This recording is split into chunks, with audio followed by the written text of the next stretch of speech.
You guys like that? A little tough, huh? You feel like your brain's hurting a little bit? You've just done some exercise for your brain.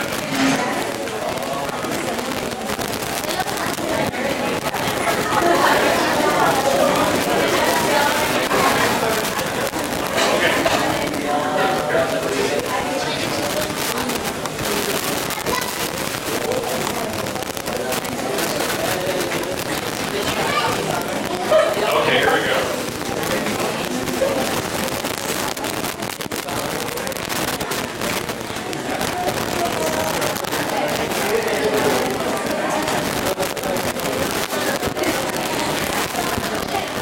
All right, so let's start off with the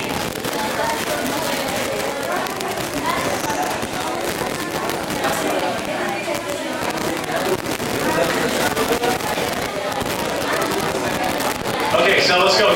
Answer number 1 is B. Answer number 1 is B. Okay, so that one was a circle.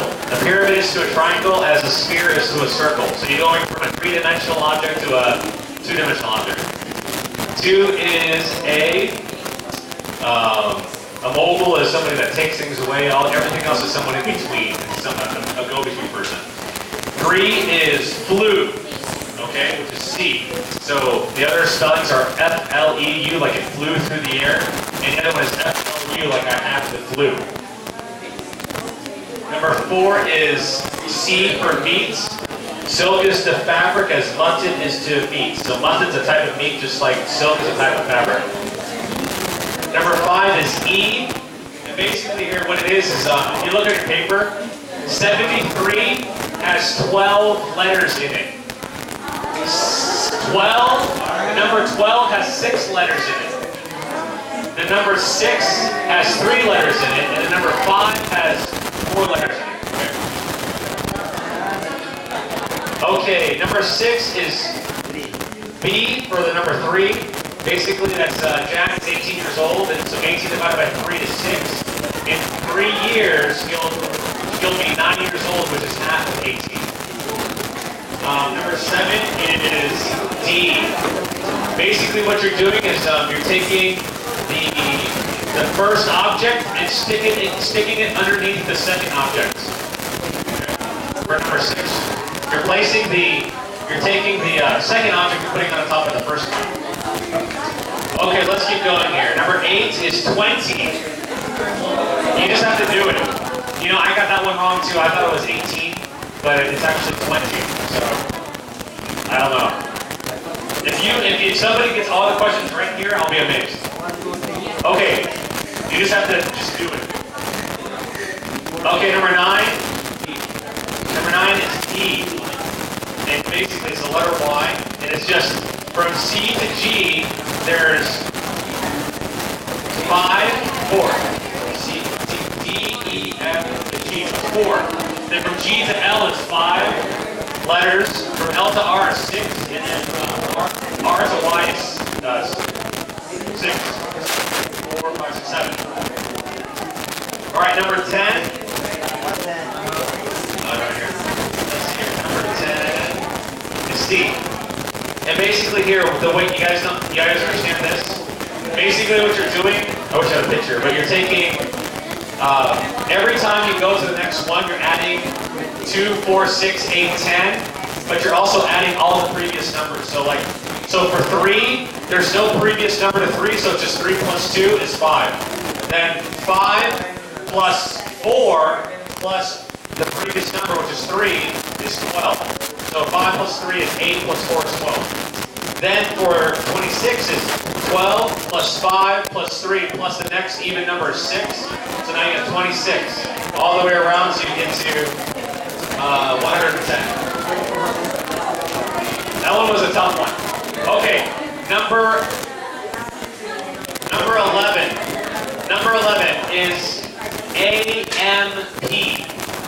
AMP. So it's champ, clamp, damp, tramp, stamp, vamp.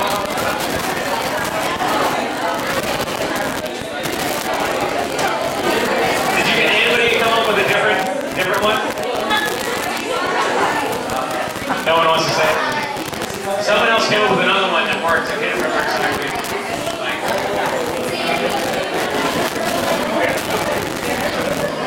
All right, number 12 is ITE.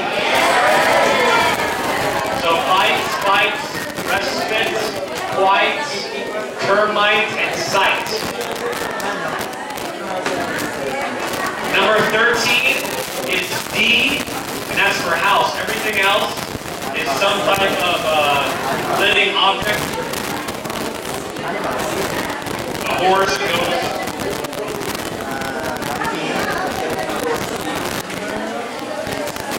Sheep, donkey.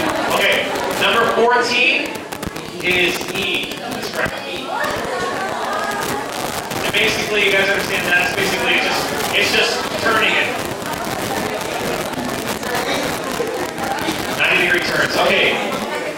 Number 15 is the letter A. You guys got that? So basically the top triangle, you're turning it 90 degrees, and then 180 degrees, and then 270 degrees, and so then from here you turn it 360, so it's the same. The bottom one you turn, you go 360, you go the other way, 360, then 270, then you go to 180, 90, okay?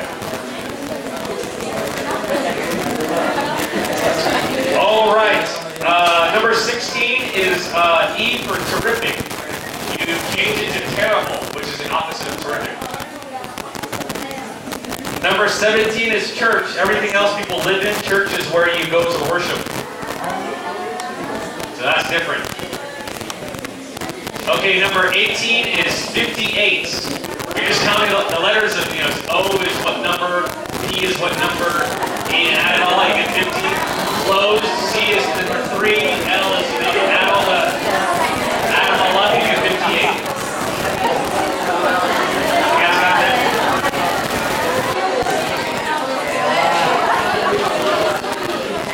Okay, number 19 is C, because that's the one that has 2 equal sides. Everything else is sides are not equal. Okay, number 20. I don't know, this is kind of tough. You guys don't celebrate Martin Luther King Day, right? So we won't count this one, but it's basically Monday. In the United States, it's always a holiday on Monday. So it's basically just knowledge, which is B. So why don't you just give yourself the answer for B for that one. Everyone gets that one right.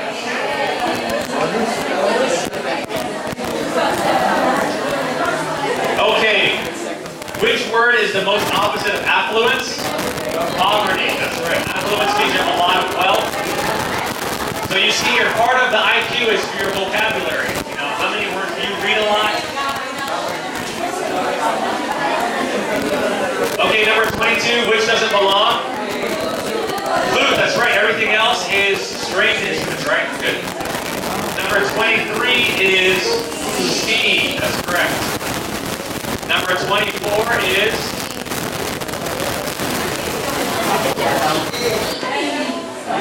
it's D, player. That's just another one of those big words. So just listen to David Asterisk a lot, and you'll learn a lot of new words, and you can actually go up to him today and ask him what Panache is. Ask him, see if he knows. And it means somebody that has flair. Like a sense of elegance, like real dynamic. Panache, okay? And that's actually English. It sounds like it's Tagalog, huh? Okay. Number 25, worship, that's right. Number 26, it's E for iron. Basically, if you notice, if you look at it, its base has A, E, then minor has I, O, and then usage has U, then it starts over A, E, and you need to find a word that has I, O. See that? Okay. That's E. Okay, number 27 is Sicily. Everything else is country. Sicily is an island. Okay, number 28 is a lid. Eyelid. closes the eye, a shade closes the window, so the letter B. 28 is B. 29 is A. So pliant means it's able to flex. Number 30 is a snake. Everything else has legs.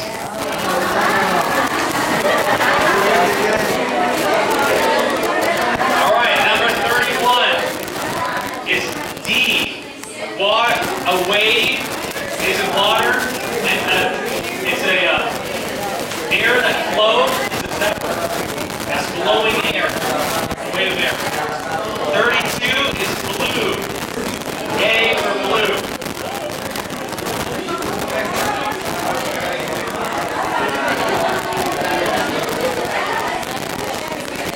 Okay. 33 is C. You don't wear the bag. 34 is B. That's what drives the automobile. 35 is D. Everything else has sides, right? 36 is bulging. Concave means it's sinking in. Convex is where it's holding out.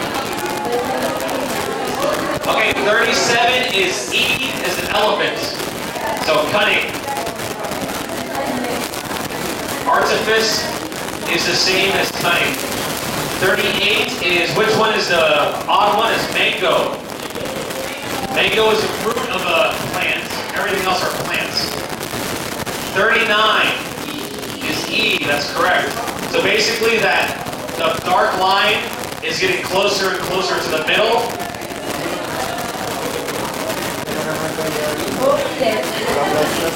And then on the second row, it's always the outer shape is going towards the middle. Okay, number 40, the last one is A for 47. And it's the same thing. You're just taking the letters and finding the number for each corresponding letter and adding them up.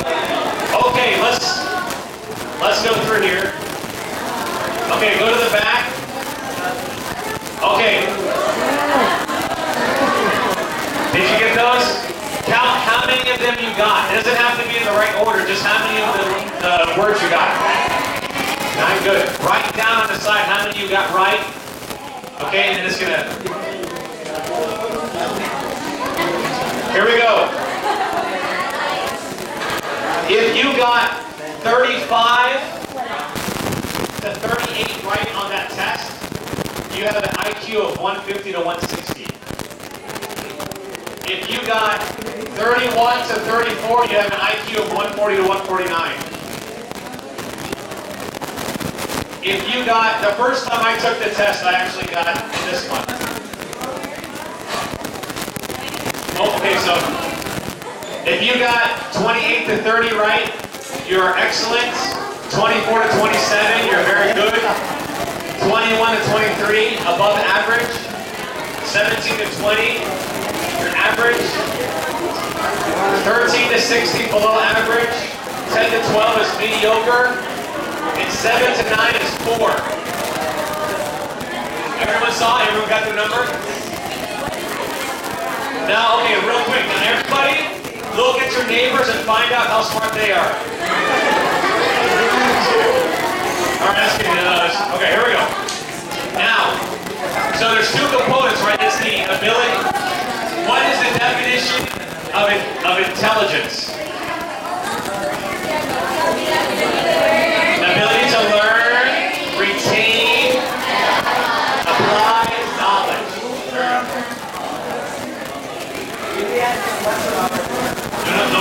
Don't add that to your score. You don't add the memory part to your score. The next thing. Okay. For the memory, there's two different types of IQ. There's the comprehension, then there's the memory. If you got 9 to 10 of the memory ones correct, congratulations. Your short-term memory is working well. You have demonstrated the ability to recall.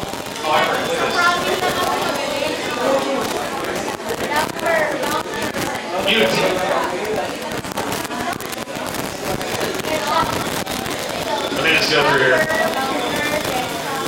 There's a review of the whole lecture. Okay, you've demonstrated the ability to recall facts and material accurately. 7 to 8, You did very well on the memory test. You may feel good, may feel comfortable that your memory is working well. Number 6. This is a grade that most people earn on these tests. It's average. If your score falls within this range, your ability to recall information is about the same as the average population. So if you got 6. 4 to 5. If your score falls within this range, if you're only able to remember 4 to 5, you may want to identify some memory games and exercises designed to improve basic memory skills. If you got less than 4, remember that this is not a totally scientific study. However, if your score falls within this range, you may need to have further evaluation from a professional for memory deficits. Did anybody get below a 4? You're willing, you have courage. Tell me. Honestly, anybody got below a 4? Everyone did above 4? I got somebody last time I did this, they got a 3. Anybody got a 4? Anybody got a 5?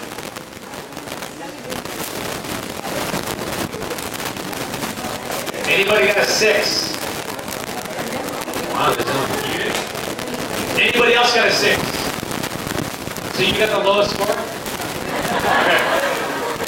I've done a few of these, right? This is a brain game to help you improve your IQ.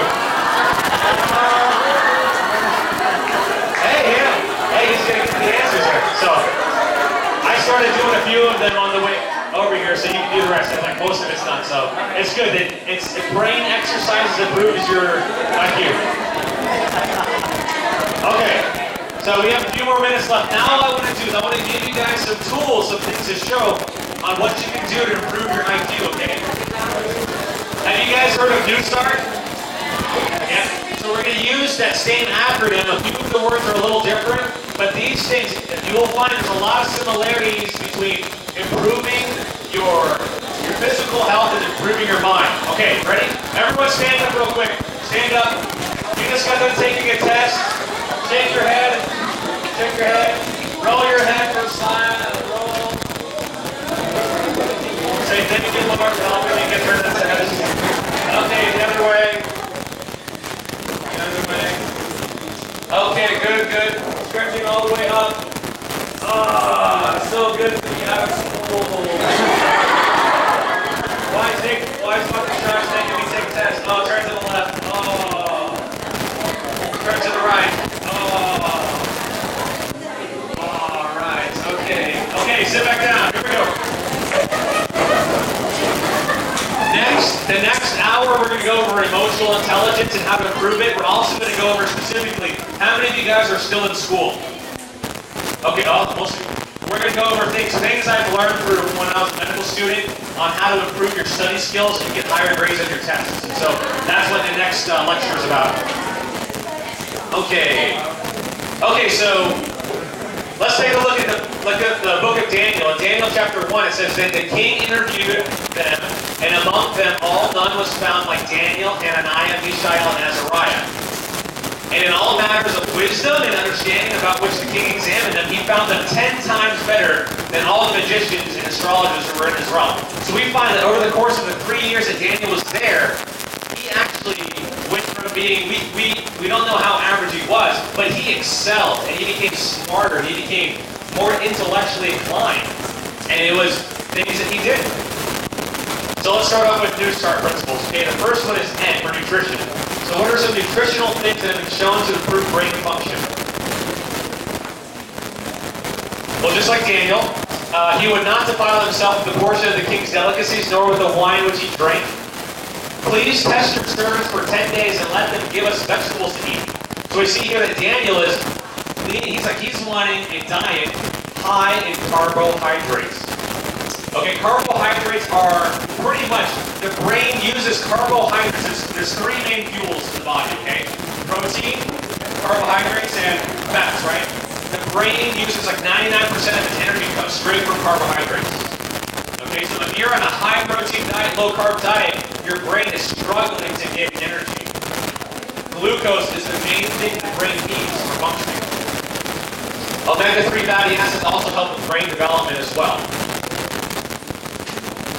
So plant foods with high omega-3 fatty acids. Almonds. Okay, so almonds. So when you think of omega-3, what do you think of? Fish, right? Well, there's a lot of, especially deep water cold fish, because the larger deep fish, they're eating other fish which eat other fish, and they have higher and higher fat content, right? Especially that cold, the tuna, the cold fish, they specifically have higher concentrations of the omega-3. But they only have certain amounts of these omega-3s. Plant foods, the fish ultimately get it from plant sources themselves. So here are some plant sources, safer places to get the omega-3 fatty acids and are healthier for you as well. So almonds, 136 milligrams per quarter cup. Spinach, you get a lot of omega-3s from spinach. Green soybeans, edamame, you guys call that edamame here?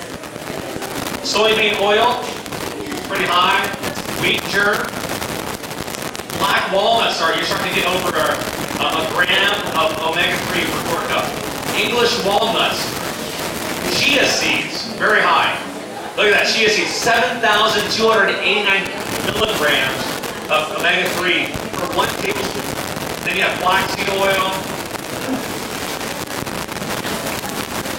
ALA is a specific type of omega-3. ALA is converted to DHA and EPA in high amounts of plankton. So we find here that the fish sources only have one type of omega-3. On the other hand, when you get it from the plants, you get the multiple sources, it's 2 to 3 different forms from the plant sources. DHA and EPA. And I'm going to skip through this. This is kind of cool if you think about it. Many of the foods that we eat, it's almost as if they're shaped they have the same shape as the organs that they help the most.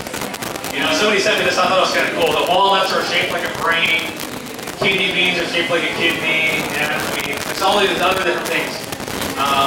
What's the one that's shaped like a heart? I can't remember. Tomato. Is it tomato? It's tomato, you cut it in half and it's got out the fork, that's right. Okay, mercury in fish. The connection between eating fish and body mercury levels is so strong that researchers seeking to determine mercury exposure among groups of people often look at one dietary factor, fish. So basically, they don't actually, no one says, oh, your mercury level is high, let me take a blood sample and see what your mercury level is. They just say, how much fish do you eat? That determines how high your mercury levels are. And then, you can get toxic levels of mercury. There is no fish in the entire world anymore that doesn't have mercury in it. There's been so much pollution in the waters, and in the United States, we basically tell women, if you're pregnant or thinking of becoming pregnant, don't eat fish. Because mercury is neurotoxic to the brain. If we're telling that to people having babies, don't you think we should worry about it with our brains as well? And think about it. I know I'm in the Philippines, and it's not very popular to talk about not eating fish. Trust me, my mom's Filipino, okay? We ate fish for a long time.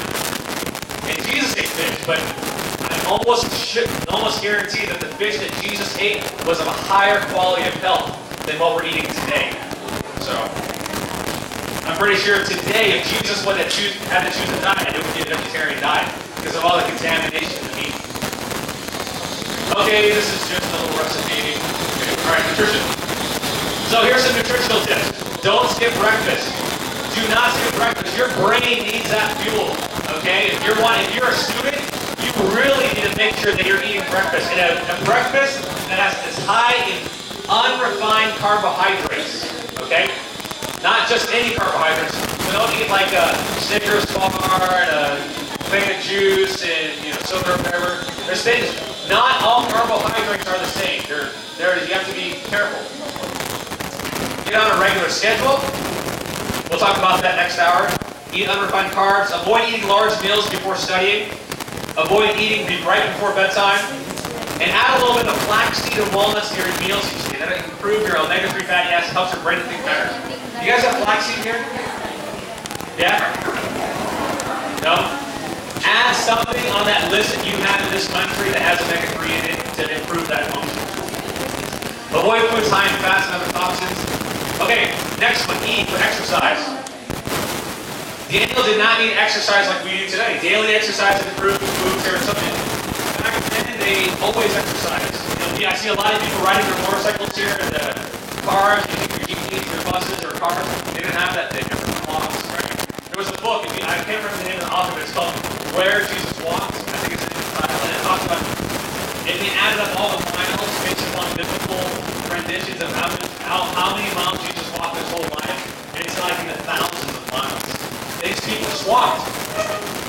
It improves circulation, floods the brain, allows you to be more calm and study, helps prevent mind wandering while reading. So if you are, it actually exercise calms you down when you're studying. It gets all that pent up energy out of it and allows better comprehension when doing mental tasks. Ministry of Healing, chapter 17. Ministers, teachers, and students, right? Which you guys are.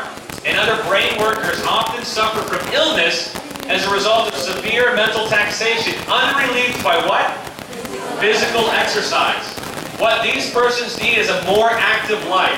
Strictly temperate habits combined with proper exercise would ensure both mental and physical vigor and would give power of endurance to all brain workers. So it's not just going to school, but you got to make sure you have a very balanced lifestyle. Brain exercises. What?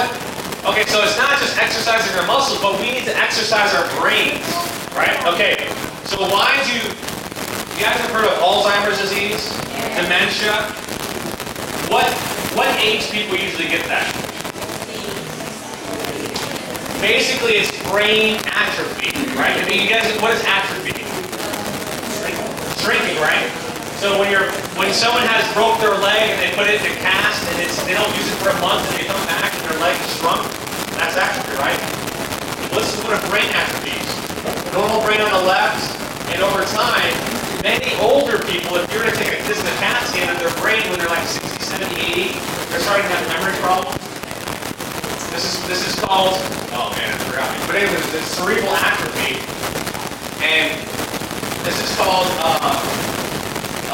NPH9, normal pressure hypercephalus. It's an increased amount of fluid in the brain, and usually it's because the brain is shrinking, and so the fluid is taking up more of the space. Okay? So if you think about it this way, from the time you're born to the time you're older, what's happening? You're going to school. Your brain is here. You're learning languages. You're learning new things. When you're starting a new job, you're learning things. You have a child, you're learning how to take care of the child. You get to the place where you get older, you start to retire, you stop not using your brain as much. Oh, now I got to the age where I can just do whatever I want and not think. If you stay mentally active, read, learn a language, do things that causes your brain to continue to grow. Those people don't have as many problems with dementia as those that just give up at the end. Continue to be a student the rest of your life, and your brain will thank you for it. Okay, exercise improves brain performance. Action is a law of our, this is from Ministry of Healing as well. Action is a law of our being. Every organ of the body has its appointed work upon the performance of which its development and strength depend. The normal action of all the organs gives strength and vigor, while the tendency of disuse is towards decay and death. Basically, she says, if you don't use your muscles, you're more prone to being sick. Same thing goes to your brain. Bind up an arm for even a few weeks, then it's free from its bands. You will see that it is weaker than the one you have been using moderately during the same time. Inactivity produces the same effect upon the whole muscular system and even the brain. Okay, now water. Okay, we're going to have to go through these ones fairly quick, so really focus, okay? We're going to talk fast. I'm going to try to be like David Ashford here. Here we go. Water. Okay, Ministry of Healing, chapter 17. In health and in sickness, pure water is one of heaven's choicest blessings. Its proper use promotes health. It is the beverage which God provides to quench the thirst of animals and man. Drunk freely, it helps to supply the necessities of the system and assists nature to resist disease. Water, water, water. I don't know how many times I can say it. Water is so important. If you never drink anything else but water, you would actually be better off. I had some coconut juice yesterday. It tastes so good, but it's not as good as water. Water's the best, okay? Okay, Daniel 1:2. Even this is what Daniel wanted. He said, give me vegetables and water. 80% of our brain is made out of water. Dehydration is the #1 cause of tension headaches. Because we're especially living in a tropical climate where it's hotter here. You you need to drink even more water. We tell people 68 cups in the States is probably more like 10 to 12 cups here. Unless you're exercising and sweating more, then you need to drink even more. Alertness is improved when you're hydrated, your brain is thinking better. 8 glasses of dipstick method. One quick way to find out if you're drinking enough water: when you use the bathroom, the darker your urine is, the more dehydrated you are. You want to be able to urinate a couple of times a day where your urine is pale or clear. Okay? Okay, now going on to the rest of the start. So S, instead of sunlight's good for you, but I wanted to make it something else: social interactions and surroundings. Okay? So notice that Daniel went into his house and made the decisions known to Hananiah, Mishael, Azariah, and his companions that they might seek mercy from the God of heaven. It's important to have friends that also are striving for brain improvement as well. Okay? So it's good. It gives you a sense of accountability.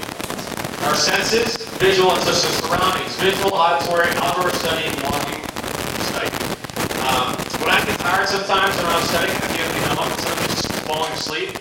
I get up, take my book, go outside in nature. The birds are kind of humming and it's a nice breeze, and walk while you're studying.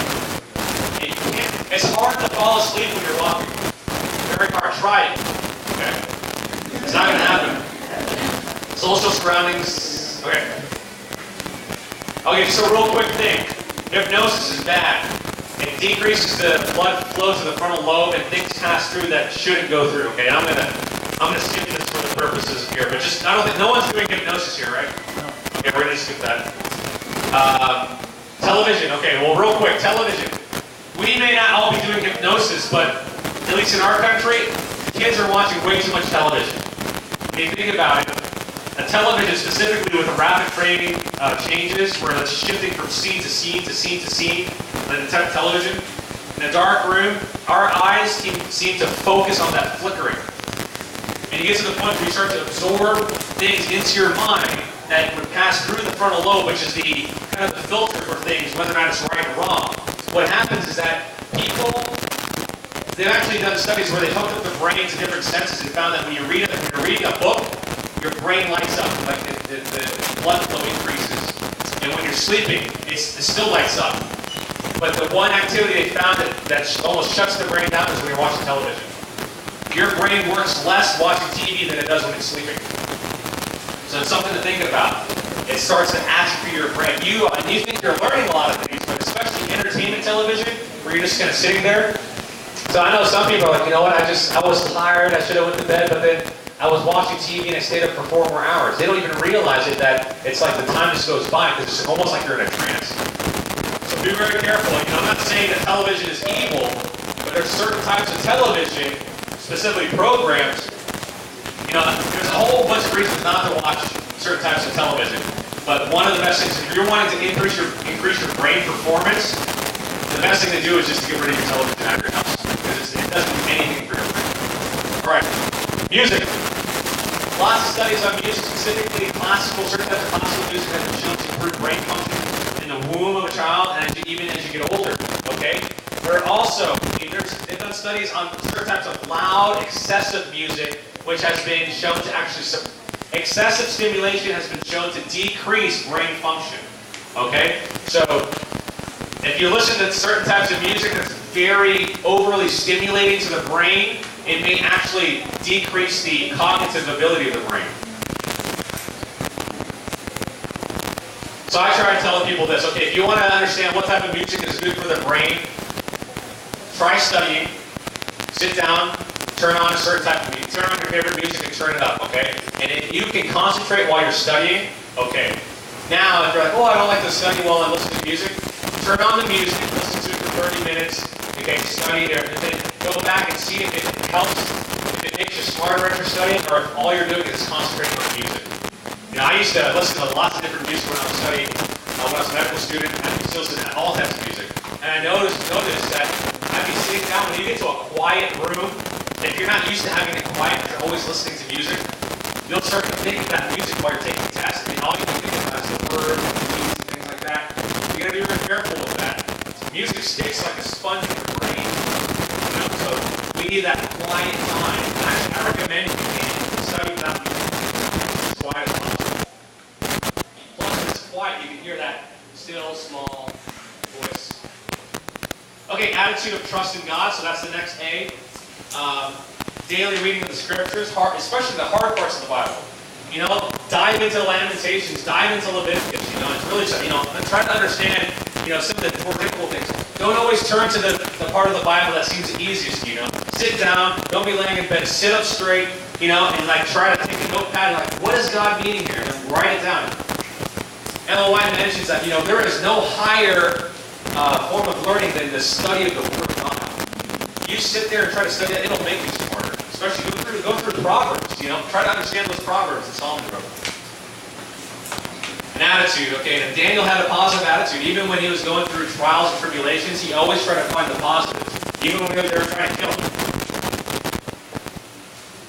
Negative and stressful emotions cloud our memory processing as well.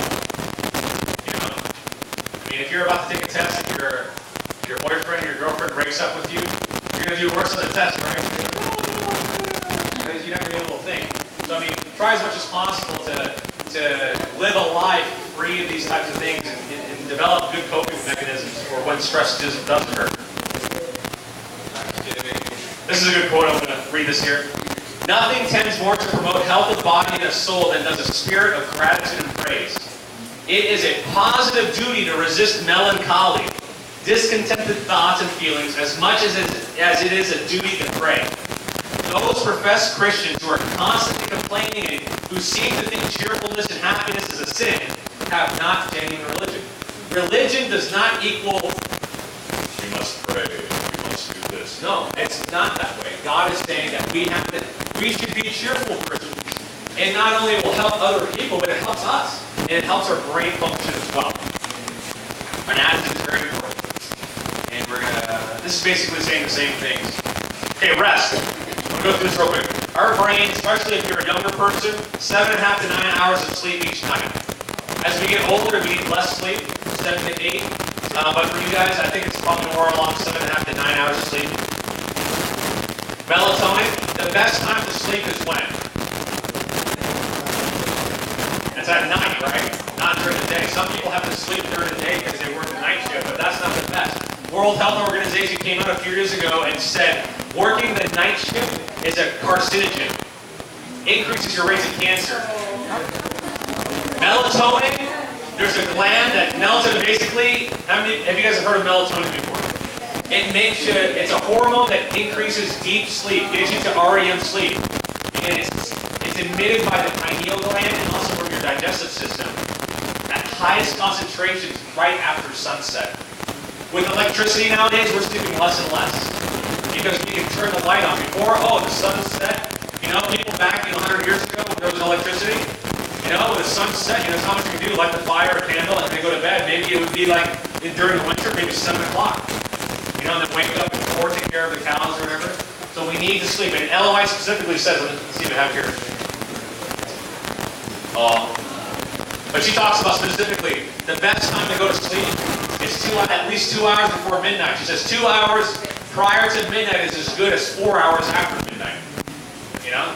So this is a study. They did a study, UC Berkeley, University of California. Dr. Walker, he had his college students have them stay up straight 24 hours. And before 24 hours and after, they had them take tests like this. Before and after, they found at the end of 24 hours, they took the same test. After 24 hours, the people scored 40% lower on their test score. So if they got 100%, they got a 60%. Because they were up for 24 hours. And this is the thing. They thought they did as good or better when they took the second time. So you are dumber if you stay up more and you don't even know it. That's the point. So sleep is so important. Oh, and just another thought. He also found, they did this experiment where they took these groups of kids and they subjected them, they had them learn like a memory thing, like they had to do memorize 10 things. They didn't do that. They had them use a calculator and had them learn a sequence of numbers, like 1, 5, 7, 8, and how long, and they had to memorize it, see how fast they do it.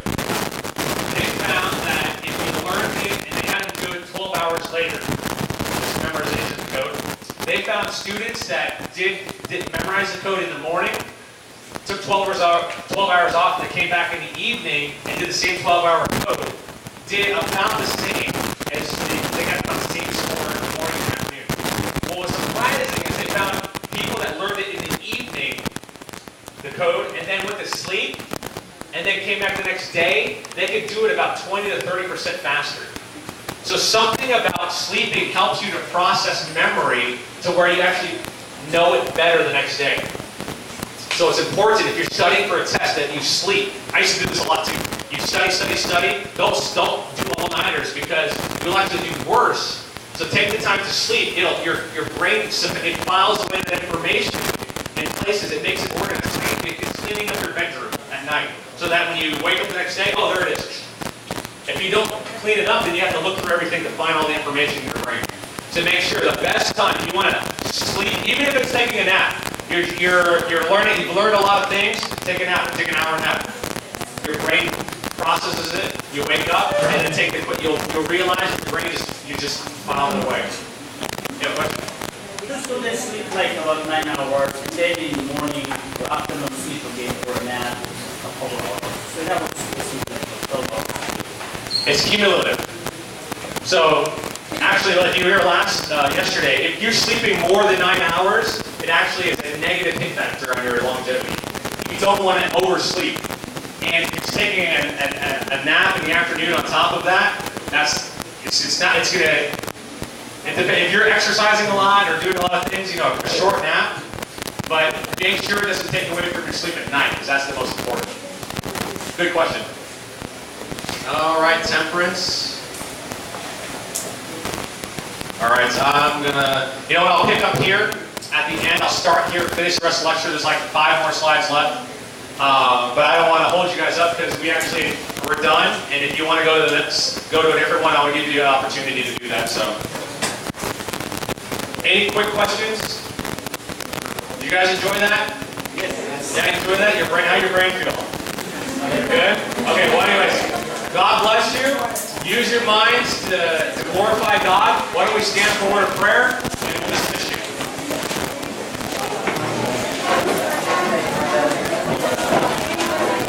All right, let's go and pray. All right, let's pray. Dear Lord, we just want to thank you for the brains that you've given us. Lord, we thank you that you didn't make us without the ability to be able to use our minds to grow. We thank you for the information you've given us at this point. I pray that you help everyone here that learns to be able to apply at least one thing they learned today that would be a benefit to them, not only as students in school, but students of the Scriptures, Father. I pray that you help them to be able to take these tools and not only learn them and use them themselves, but help them to be able to share them with others. We'll ask this in Jesus' name, and everyone can say, Amen. And if you guys don't want to mention, if any of you guys want this information, just send me an email. My email address is shives@gmail.com. Okay, if you can just send me an email, and I'll send you the PowerPoint. You can